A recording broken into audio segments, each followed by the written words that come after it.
Hey ladies, let's talk about loneliness. And not the loneliness that you think I'm talking about. I'll tell you this, you're not broken, you're growing. Ladies, let's talk about loneliness that some of us black women over 40 may feel, encounter, may have been there before. And it's not what you think. It's not about loneliness in a relationship. It can just be loneliness just in a general speaking. And we'll dive into some more areas of, what I mean when I say loneliness. So have you ever felt like there were some quiet moments that you may have had and it just felt really, really heavy? And during those moments, you were just alone. You ever felt that way before? Let me know down below. Let me know. Loneliness can come in different ways. Loneliness doesn't have to be, like I mentioned earlier, in a relationship or anything like that. It can be loneliness in just transitioning. Like recently had a conversation talking about evolving, becoming the woman that you really want to become, evolving, having transitions can bring loneliness because then you have people just moving out your life or just your life just starts opening up like a tunnel. I'm trying to like open up, once things open up in your life, it can bring loneliness because you are navigating these new waters by yourself. Another form of loneliness that we should normalize is when you become an empty nester. I sit back and think about, I have not experienced that, and I don't foresee myself even experiencing that. But you can definitely experience just not the, for me, I understand when people tell me that they're empty nesters now, like a lot of my friends now, their kids are going to college and they don't have that run around to do, taking them to sports and taking them to school or to their friend's house, whatever that might be. However, that can be a form of loneliness because now your life has been altered and now you get to really see how your life was revolved around other people. This is why I speak so much about having your own thing that you do and don't revolve yourself around other people. At one point in my life, I was like that. I would have other people's lives. I would revolve around other people's lives. If that was in relationship, family, friends, whatever, I would not have my own identity, or my own thing. Because I felt like you have to do what the others are doing, or especially in a relationship. Another day, another time, girl, another day, another time. Not just, transitioning in life, but empty nesting, career shifts. Those can be lonely. Starting a new job. You don't have your normal crew, your hangout buddies, your lunch buddies, your water cooler buddies. And just when you're getting into like a good healing season. Like when I was going through healing my father wound and I would tell people about it, it was like I was getting on their nerve. Oh, why you feel like that? Why you like that? You grown. You need to get over it. That's a long time ago. You need to... A wound is a wound. A hurt is a hurt. A trauma is a trauma. If you don't heal it, it will still hurt. That's it. That's how I look at it.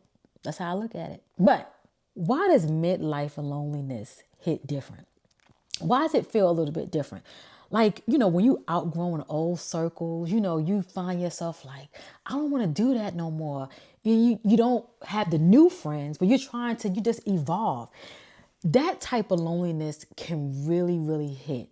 Or even when you and an old friend may not even speak anymore. That can hit different too. Because you like, why did you stop speaking to begin with? Sometimes I'm telling you guys know what I'm talking about. You know what I'm talking about.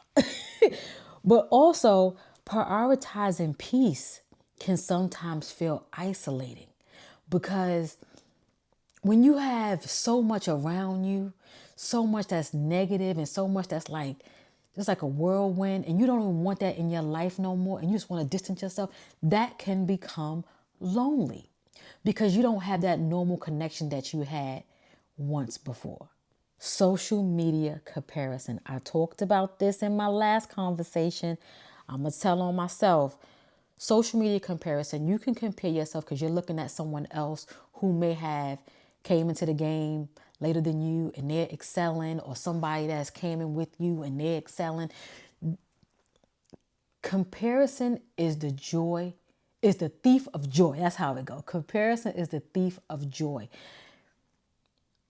When you sit back and you compare yourself, that can make you isolate at that point. Now you're feeling so lonely because you're not even a part of the whole realm anymore.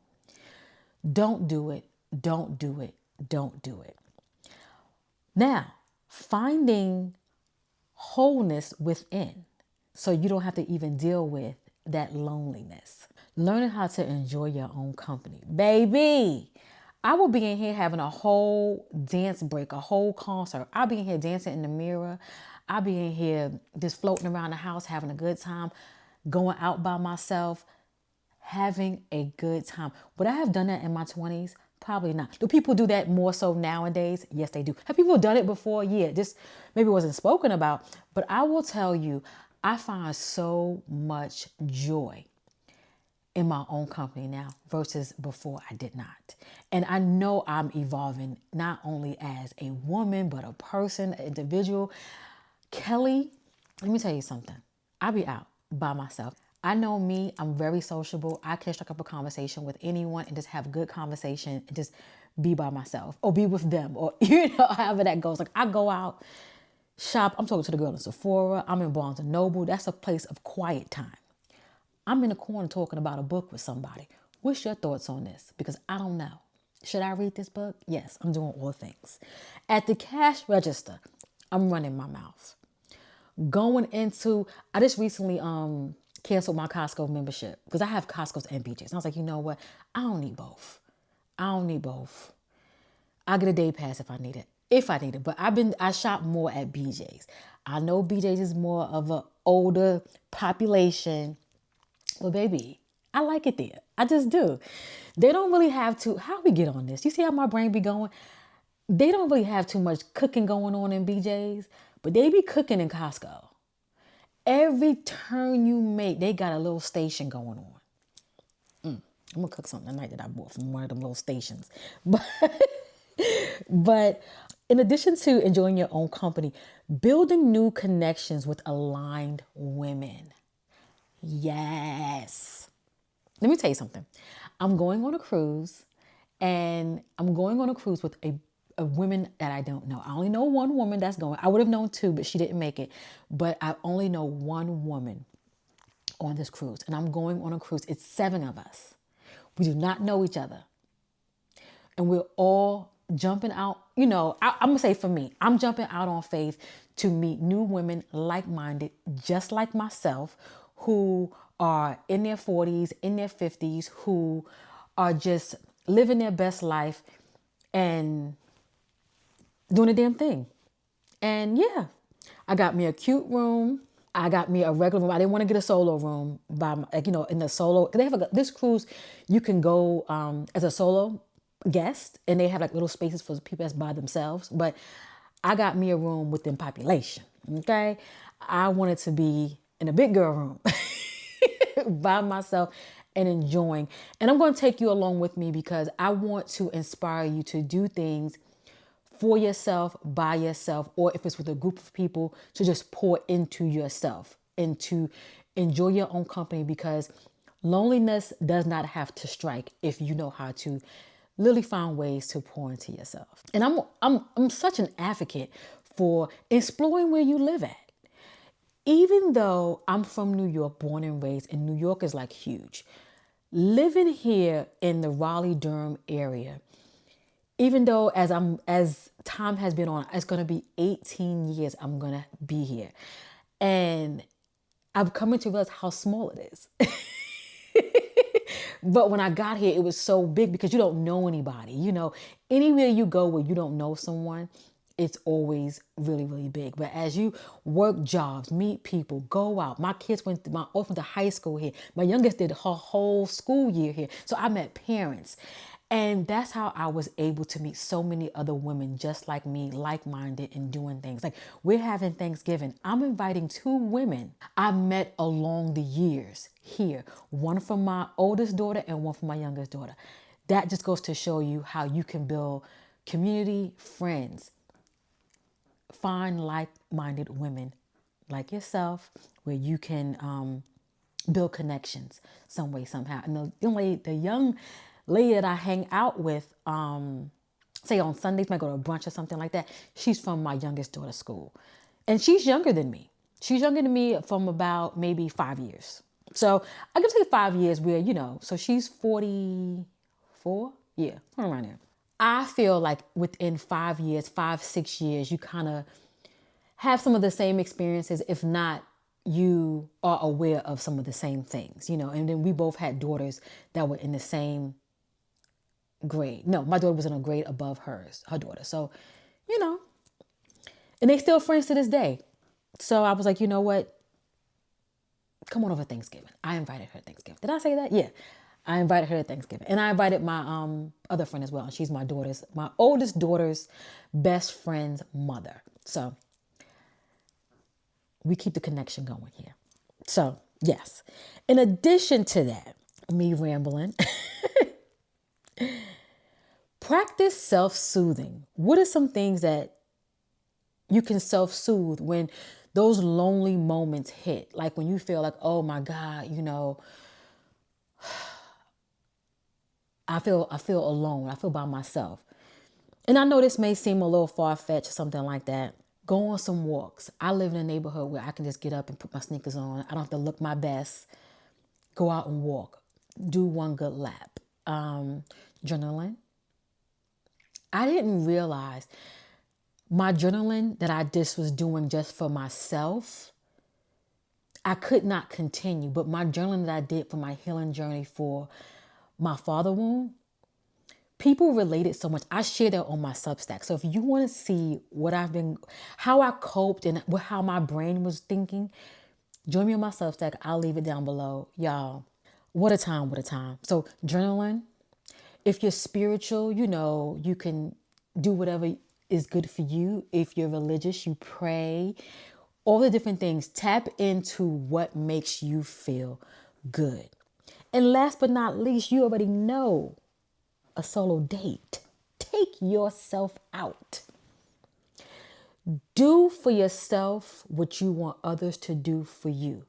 And I wanted to make sure that I did not put in relationships for this one, because we have to find wholeness without a relationship. And I'm speaking for myself, because at one point I was a person that wanted to be in a relationship and wanted to be picked, however you want to say. But when you get to a point in your life where you come to realize you don't need that, that is an accessory, that is an extra, you find wholeness within yourself. So solo date yourself, buy yourself those flowers, girl. Do it. I need to pick myself up some because I haven't got myself some in a while. I might get some nice flowers for the holidays. I may. I have so many plants in my house. Sometimes I forget that I haven't bought myself any flowers. I see plants and greenery every day. Everything you see here is faux, but baby, it gives real. Okay, not this one so much, but she's okay. We just tap on her. But my palm or fern, whatever she is over there, she looks good. But downstairs, everything is real. Everything is real. Last but not least, turning solitude into strength. How alone time can birth creativity, clarity, and confidence. Sometimes when we have so many different things and distractions in our lives, we tend to forget about ourselves. I've been there, I know, so that's why I'm preaching it, because I had to sit back and grab myself and say, Kelly, you her. You is her, okay? You is her. So don't let loneliness in any form or fashion tear you down and break you down. I want to leave you with this. I always let you know that you're not behind, you're becoming, and you are evolving into the best person that you can possibly be. And even if you have setbacks along the way, it is okay, because I've had my share. And I can, who am I to say? I might have another one. I don't want another one, but we can't control this. We can only live it. We can have roadblocks and we can have precaution signs or caution signs and things like that that we can put up and to prevent certain things. Or when we see certain things coming, we can kind of pivot and turn. But life be lifing. Life be lifing and things happen. So I hope you enjoyed this. And if you have, shoot another Black woman over 40 who would love to hear this conversation and would love to know that she's not alone. And I will catch you in the next conversation. Go ahead and subscribe. Subscribe.